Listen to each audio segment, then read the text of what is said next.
which they're sat in front of you. At the far end is the second fastest sprint hurdler of all time, Kendra Harrison of the USA.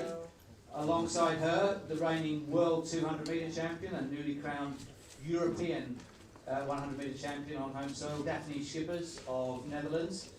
Then we have Christian Taylor, the Olympic triple jump champion from London 2012, and nearest to me, the world record holder for the pole vault, Renaud Lavillenie. Let's start with Renaud, because you've literally had the ups and downs of your event in the last fortnight, haven't you? With no height in Amsterdam and then a world league just a few days later in France. Tell us about your emotions and how that was for you.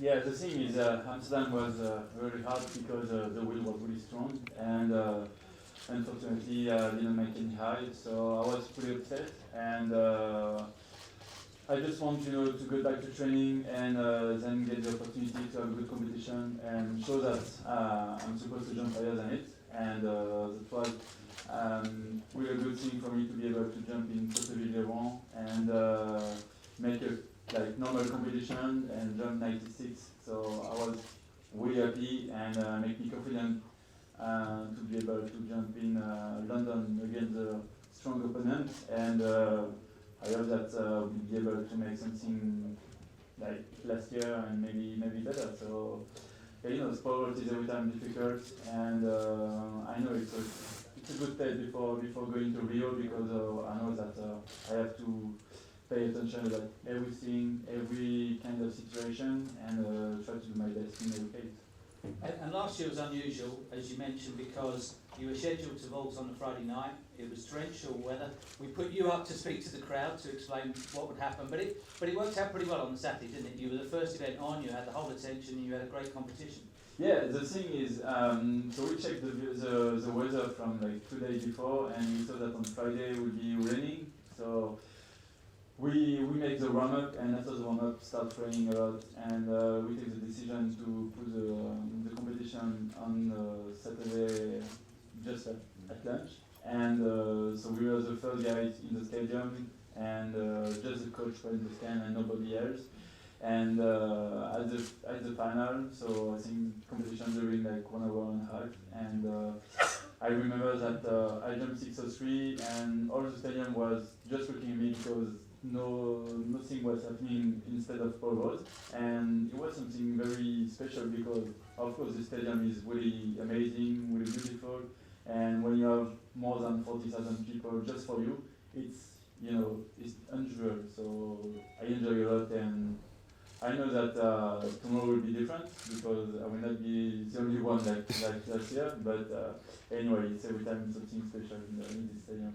I'm one of the stadium announcers, so we always try and get the crowds going, as we did in 2012 when we do at the anniversary games. But somebody said to me that you actually sometimes prefer it completely quiet. Is that true? Not yet, not really. I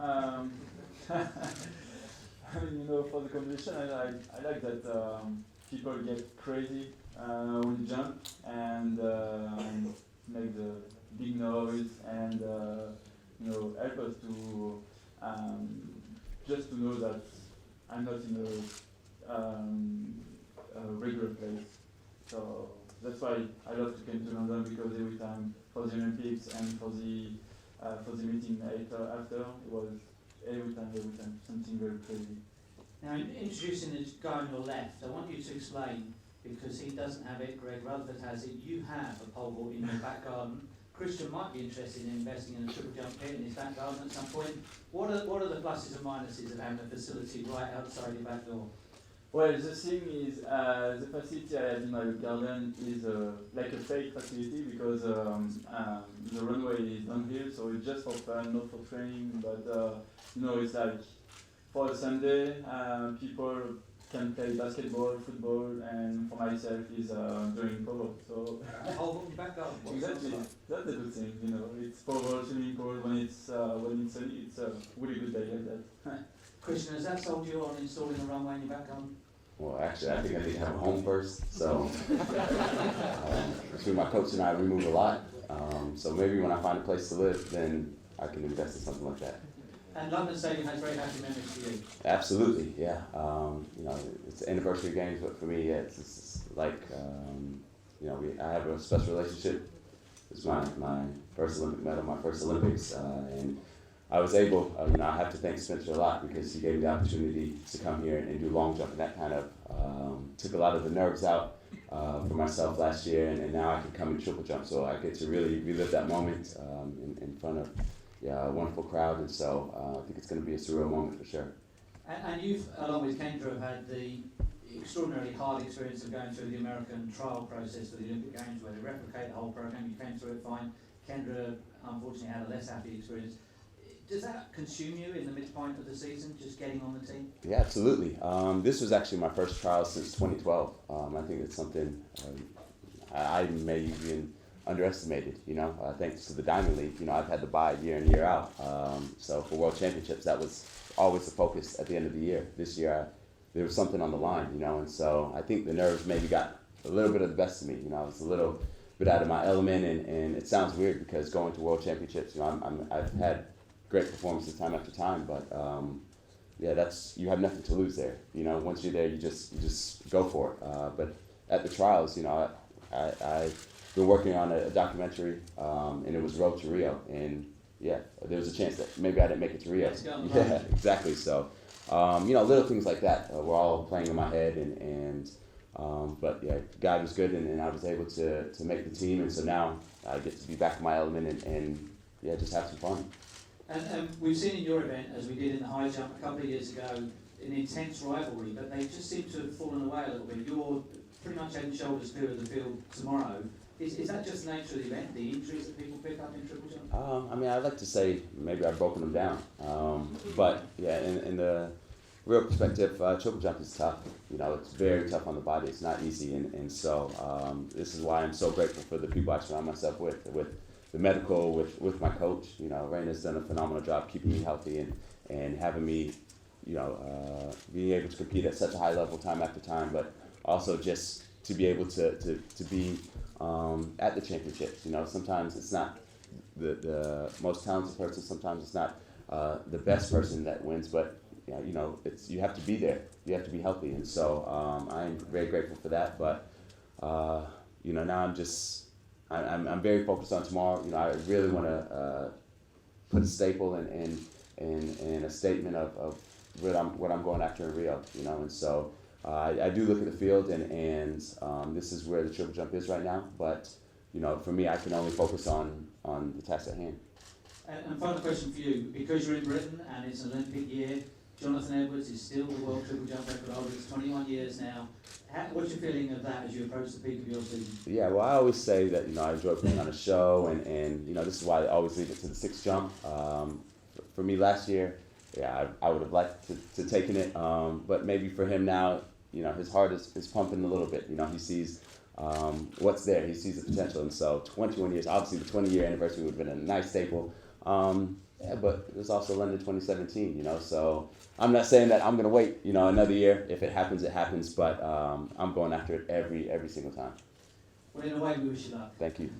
Let's turn to Daphne, and anybody that was in Amsterdam couldn't have failed to notice that directly as you came out of the stadium, there was a whole apartment block with your poster on it. Giant size. Did that inspire you? Did it intimidate you? Did it apply more pressure than you were expecting? No, I like it because it's our own country, and it's very special to be there and to see yourself. Big screens is very touching. And are you exactly where you'd like to be with the days to count down now to Rio? Sorry? Is your condition and your fitness and your racing form exactly where you'd like it to be? Yeah, it's my last competition before the Olympics, and my body feels very good, and I'm good in training now, and my competitions are good, and I'm ready for Rio, I think. And the other feature that was noticeable, we take relays very seriously in Britain, but the Dutch women in the 4x1 are absolutely flying in Amsterdam. Do you have medal aspirations there? I think when we do the same as in Amsterdam, then we can go for the medals. But yeah, I think there are maybe 3-4 countries for the bronze medal, and I think we are one of them. And even if you get rested for the rounds of the relay, you're competing pretty much every day of the games, which is the sort of Usain Bolt schedule. Has your multi-event background helped you with coping with day after day competition? I think so. I think that my mind is more relaxed because in the habit when you're very tired, and you know when you're tired in your head, and you can run fast. And I think it's the same in the sprints when you do 6 rounds. And yeah, you are a little bit tired because that's normal, and I can stay relaxed then. Now you're doing the 200 metres at the Muller Anniversary Games. What would constitute a great sign-off for you in your final race before Rio? I would set a very good time and a nice race, and yeah, I hope to win this competition. Let's turn to Kendra, and sorry to raise it straight away, but you second fastest woman in history, but those American trials, absolutely brutal, no ifs, no buts, first 3 across the line, probably harder than an Olympic final. What are your feelings a couple of weeks on? Yeah, that was really an unfortunate event. To have such a great season going into the trials, I felt pretty confident. But, my mind wasn't like it usually was. I was just trying to tell myself just to make the team instead of going out there and, trying to get to win it. So,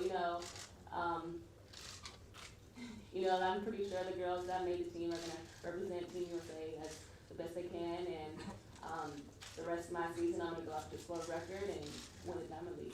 Is that, that's your motivation now, world record and Diamond League as the only possible compensation for not being in Rio? Yeah, of course. I think that helps me train hard and get the overall Diamond League points and try to get that world record. So. And you're at the University of Kentucky, you've had a great NCAA record, you've transitioned to a professional athlete very successfully. What not everybody knows is that you've got outstanding times at 400 metre hurdles, but at international championships, the timetable doesn't really lend itself to that particular double. What are your thoughts on that longer term, sprint hurdles and 400 hurdles? Well, I think this year I wanted to really concentrate just on one event. College, I had to be a team player and do both. But, next year, I'm looking forward to do the 400 hurdles. It's not set in stone, but I'm not giving up that event. And, if I get the overall Diamond League points in the 100 hurdles, then I have a chance to go for the 400 hurdles. So I'm definitely going to think about it.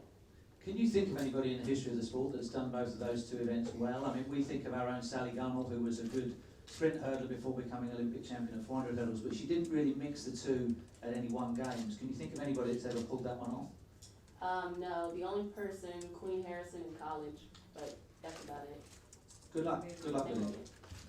Okay, we've got about 10 or 15 minutes for questions from you, but there will be the opportunities to do one-to-ones following that. So we'll start over this side and work our way around. Hi, Rob Harrison, the Associated Press. Could I just ask each of your reactions to the upholding of the ban on the Russian Olympic track team today by CAS? Do you think it's the right thing to impose these blanket bans that maybe punish the innocent, and do you also think the entire Russia team should be banned from the Olympics? But just get each of your reactions. Who wants to go first on that? Christian, yeah, go on. Yeah, my reaction is, I'm here in London, and my main focus is to compete tomorrow. So I've always said that I'm a supporter of the anti-doping committee, whatever their choice is. I'm a supporter of the president, but my focus is to compete tomorrow. Was that a suggestion there for those of you that haven't got visual? Ladies down here. Basically, I agree with Christian. We're here to compete clean, and main focus is to go out there and compete hard tomorrow. I think I can say the same, but I think it's good to work on a clean sport, and I think that organizations work very hard to do that, and that's all you can say, I think. A lot of people will look at the response from 3 out of 4 of you and think, well, maybe this sums up the attitude of some in sport. You don't think it's your responsibility to speak out, particularly, yours, Renard, a bit of a blasé response. Do you not feel you have a duty of athletes to speak out and to decry doping more strongly? Well, the thing is, anti-doping is a very hard situation, and the thing is, actually just focus about Russian and athletics, but it's in every sport, in every country. So, maybe they have to take a bigger decision, except of just ban maybe some clean athletes from Russia, but I mean, it's a hard decision, and for ourselves, we are just focused about doing our sports. We have to deal with those rules because every month we get doping control, and it's, we have a big responsibility for us to show the world that we are clean and we can make some very big performance without drugs. But the thing is, many things are stronger than us, and we can't deal with that. So that's the thing, and we are still focused on Rio and do something good for our sports because we need it. Yep, at the back. My question is for Kendra. We know how the American trials is brutal, first three past the post. But from a selfish point of view, do you wish it was like the British system where it's first two and the third position is discretionary? Do you wish, just on this one occasion, it was like that? Sorry, could you repeat it? Do you wish that the American system, just on this occasion, for your sake and from a selfish point of view, was like the British qualification, which is first two and the third position is discretionary? Yeah, that I would have loved that, but the Americans, it's top three come across the line, so yeah. Not much you can do about a system, is there? Yes, at the front. Question for Christian and Kendra. Can you tell me about the American trials? You've been through it in 2012, and it takes a lot of energy, but you still won the Olympics right after that. How much energy did it take to you this season, and how will you approach the Olympics after that? And for you, Kendra, will it serve you for the next trials in 4 years? Got it. Well, in 2012, I didn't make it to the finals, so I just take it as I got sixth at this one. So it's definitely, I think it was a process. You got to be able to compete under pressure, and I did not do that. I did not go out there and compete the way that I'm doing all year. So I think in 4 years, I'm going to be in the position to go out there and get the job done. In 2012, I was quite young and really had nothing to lose, 2011, I stole and I wasn't really an underdog. I wasn't really even a factor. I was coming off of the NCAA system and just enjoying the sport, just being young and having fun. So it really didn't take much out of me going into 2012 because I had nothing to lose. In 2016, now I have a target, on my back.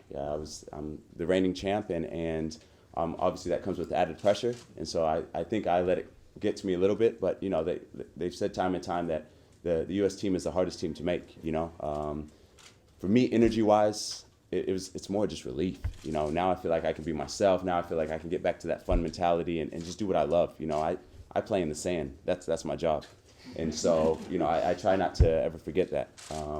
And that's why I smile, and that's why I'm constantly thanking everyone that's allowing me to live my dream. Yes. Well, either of you, the two today, yeah. This is a question for the gentleman. So both of you will be going for your second gold in Rio. Usain Bolt spoke just before you, and he's going for his third. What do you think of him as a fellow gold medalist? You got it. Well, I think it's a great opportunity for us to be able to defend our title and to win it again. But the thing is, for sure, for pole vault, and as I follow triple jump, I saw that the field is really hard, and the other competitor won the same as us, so pretty sure it will be a strong battle. And I think that what he's doing, Usain, is just amazing because be able to defend his title every time and won it, and it's a true inspiration. And I mean, we have to, try to make as him, but he puts the bar very, very high, and it's just amazing. And if we together want to make the same, we have to wait until Tokyo in 2020. So it's in a long time. So actually, we just focus on Rio, and we see what's happened after that. Christian, do you want to comment on that? No, I'm okay. Yes, the lady in front of the last question. I've got a question for DAFNE Schippers. How has your life in the last year changed? Can you give me an idea of how different it is to walk the streets of the Netherlands? Yeah, it's totally different. It's a new world for me. When I walk on the street, people know me, people will have a photo or something. But it's a lot of fun. It's normal for me now, and because, yeah, it's okay now. And it was difficult after the world, because it was new, and now it's normal, and I can handle that. And can you combine the extra demands from sponsors and media, etc., with obviously having to do all this training? I mean, how hard is that to implement? I have a very good management team now around me, and they will help me, and they say a lot of no's to everybody, and yeah, sometimes I do things, and sometimes I need my own time, and we can handle that with the team. I'm told there won't now be the opportunity for one-to-ones afterwards, but we'll keep this going so that everybody gets a chance, starting with Sean and then the chap at the back there. We know that the track you're racing on tomorrow is one of the quickest in the world. Guys that have run on it before, can you just say how quick it is? And Christian and Henry, why will you be going for all record possibly tomorrow? Shoot, I'm excited to answer that one. Yeah, I think Beijing was the only track that felt faster than here. I'm always talking about energy. I'm always talking about the crowd and how much that fuels me. When we get the clap, when we get the support behind us, it's almost like it feels almost like an extra boost, And so fingers crossed. You know how English weather is, but if it can just stay dry, I don't say anything about warm or anything. I understand English summer. If it could just stay dry, I think it's possible. I speak every time I touch a track. That's my mindset. I'm going for the world record. Why not do it on Mr. Edwards' soil? But I've got the stadium record here, and I'm going to break it. And so that's my mindset. Should just point out that while there are people keeling over on the underground, Kendra put a jacket on for her photo shoot, so presumably this is pretty good for you to go fast tomorrow today. Forecast is 25 degrees, I don't know what that is in Fahrenheit.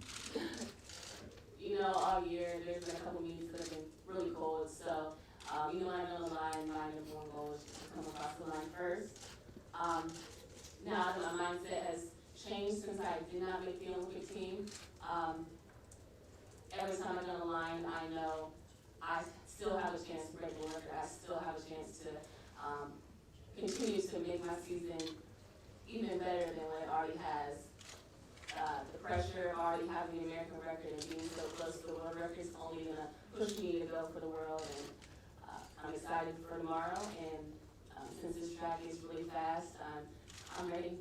And you did actually run 12.66 in an absolute monsoon on one of the earlier Londoners, so you're not fair with a hurdler. Yeah, it was in Stockholm. It was really cold and damp, and I just ran as hard as I could and just come across that line and get into some shelter. For those of you who don't know, the track is due to be late at this meeting, so this will be the first evidence of how quick it is compared to the 2012 track. At the back there, with the camera.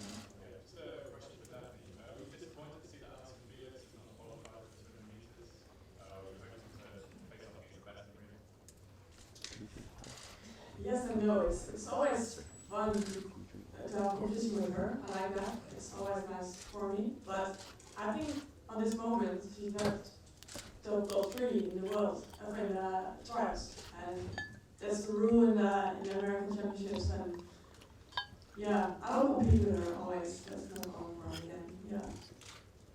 And what can I say about it? I think we've got time for 3 or 4 more questions, starting right in the corner. Another question there, Daphne. Could you just talk about your rivalry a bit more with the UK's Leon Smith? You see her as one of your biggest rivals, both in Canada and in Rio, and do you have any relationship, friendship with her off track? I know Dina other years, more years than I thought. She's a very good sprinter, she's very young, and she's very talented, and I like always to compete with her. And she's a nice girl. What can I say? She's talented, yeah. On the end.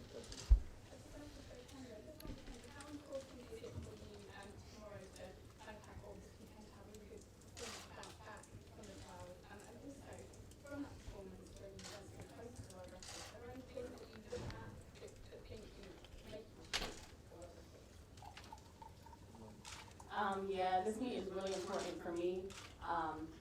You know, to be undefeated going into trials and to lose twice.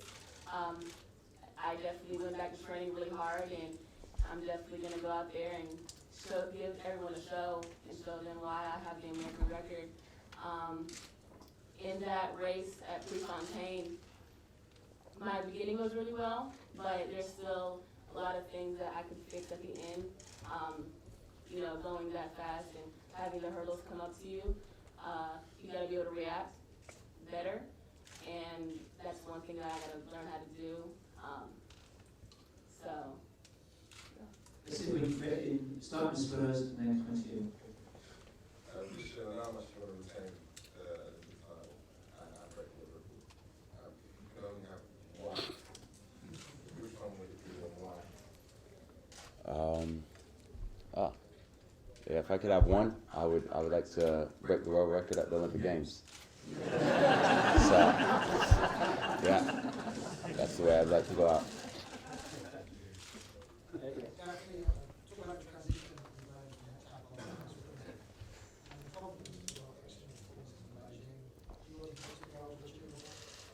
Sorry, I didn't understand though. Talk about the transition that you've made over the last year or so to decathlon, start with sprinting.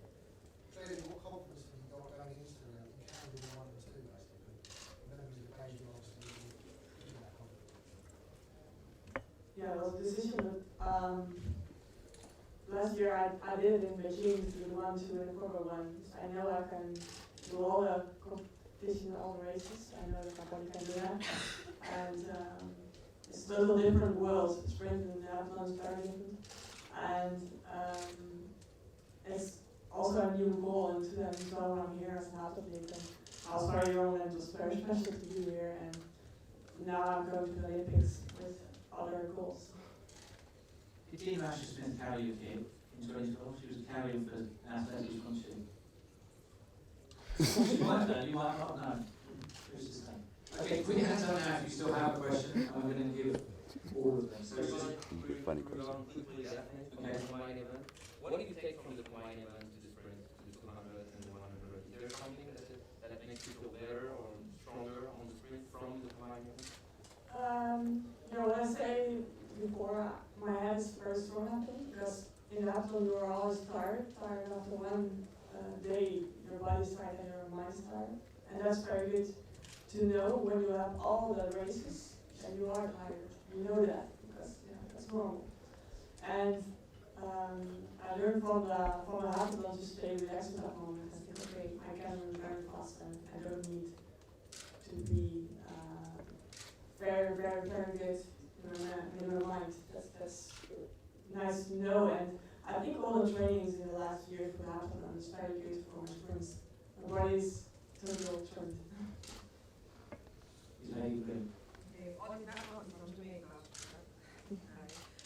All the three athletes can try and achieve the world record, but the 100 and 200 meters world records seem to be almost unachievable. Is that a daunting task, or is something that you would also want to achieve, trying to break world record in the 100 and 200 meters? And is it possible, or do you think it's achievable? And women don't get that same glamorous word, because you say you can break the world record in the 1 and the 2, but women can't seem to break the record, and I think they don't get as much recognition because those records seem to be so out of the way. Do you think it's out of the way, or can you achieve? I think it's difficult, but I think everything is possible to do. Also the 100 and 200 meters, when there's a big talent, I think you can do that and you can go for the world records. But I don't think about world records. It's the same as other people. Every competition you try to set your best race and set your best time. And which time it is, yeah, that's different. But I think it's possible to do that. Kendra, did you want to say anything about that? No? Okay, if you've got your hand up now, these are the last two questions over here. Okay, go up first. When you decided to switch from heptathlons to sprinting, did you ever see yourself reaching the level that you have done? And is there a part of you that maybe will revisit heptathlon in the I don't think that I'm back to the Amsterdam. It was very nice for the years, but I think it's, I'm in a new life now, and it's very special to be a sprinter, and can go to the medals, and yeah, Amsterdam was very cool, but it's good now. Is training easier as a sprinter than it was for multi-events? Sorry? Is training easier as a sprinter than it was for multi-events? I think it's easier for my mind, because all the different events is very difficult, because you know that you cannot train that much for every event. Every event you can train for 70, 80%, and now in sprint you can have your mind for 100% for one event, and that's easier. Go on. Christian, can you tell us what you feel on triple jump? Kelly Campbell is injured and won't be at the Olympics. Charlo, we still don't know, probably not. And we'll play back now. Yeah, absolutely. As you guys, I'm also looking for a rivalry. You know, I know this is what it takes for big performances. You know, big competition brings out big results. For myself personally, you know, I love to be able to have the opportunity to even talk about the world record. You know, to even 10 years ago, I would have never dreamed of even being in this conversation. You know, and so I believe that I can't do it alone. You know, and so to see Will Clay come back. It's very exciting for me because obviously I've seen the roller coaster, you know, from being on top in 2011 to 2012 to having the injuries and him moving a lot himself. But to see him come back healthy is very exciting for me, you know, and obviously any opportunity that I can shout out, you know, the University of Florida, I will. And so, you know, for two Gators to go out there and have an opportunity to get on the podium, but maybe create history. You know, sometimes I speak about challenging my competitors when I'm out on the field, and I just say, you know, let's give them a show. You know, people pay good money to see a performance. We're performers, and you know, I know personally, if no one is jumping, I get very bored. You know, and so it's unfortunate that Teddy went out the way he did, and it's phenomenal to see that he still jumped the distances with not even jumping. I think that's quite amazing. Ricardo, yeah, if he's at the Olympics, he can open up his season at 18 meters, you know, so this is the mindset I still have. This guy is crazy. But, you know, all I can focus on is what myself and Rainer are doing and taking care of tomorrow. We are deep into Fergie time here, but I'm conscious you've got no other opportunities to ask questions of these great athletes, so one there, and then we're coming to foot of the table Spurs for our final question. From the Brazilian press. In athletics in Brazil, our main hopes of medals are in pole vault. As a star of pole vault, can you tell a little about the Brazilian pole vaulters and how the pole vault has increased in Brazil for the last 10 years? Well, I know pretty well the Brazilian pole vault because it's a good friend from Elson, Fabiana's coach. And so first I'm happy to see that Fabiana is able to compete for the medal with the last performance. And about the men, that's going to be, you know, really interesting. But the thing is, actually, the best Brazilian guy never make a big result in major championship. So I think that it's going to be a very big deal for him. And for Thiago and also for Augusto, because first of all the deal is to make the final, and after that we know that in final everything can happen. So you have to pay attention to everyone, and you know, if you are in a good day, you can, you know, jump 590 maybe more and take the gold or take a medal. So I will take care of them, and you know, being in the home soil is of course something special.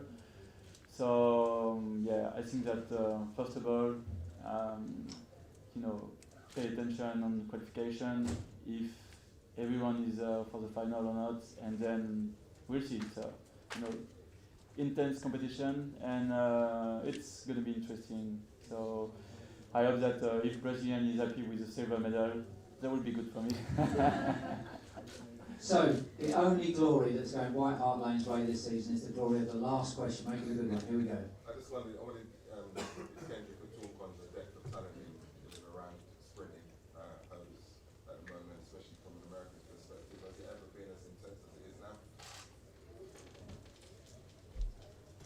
I'd have to say no. You know, there's so many new faces on Team USA, you know, all around the board, all the events. It's really exciting to see how the sport is evolving for Team USA. And, you know, it's going to be really exciting to watch everybody and, you know, really set history. And, you know, since a lot of the USA members are young, you know, you're going to see their faces a lot. And it's going to be really exciting. Thank you. That concludes this press conference. Our best wishes to Kendra, to Daphne, to Christian and to Renaud. We'll either see you tomorrow morning for the Mo Farah press conference or in the stadium tomorrow evening for day one of the Muller Anniversary game.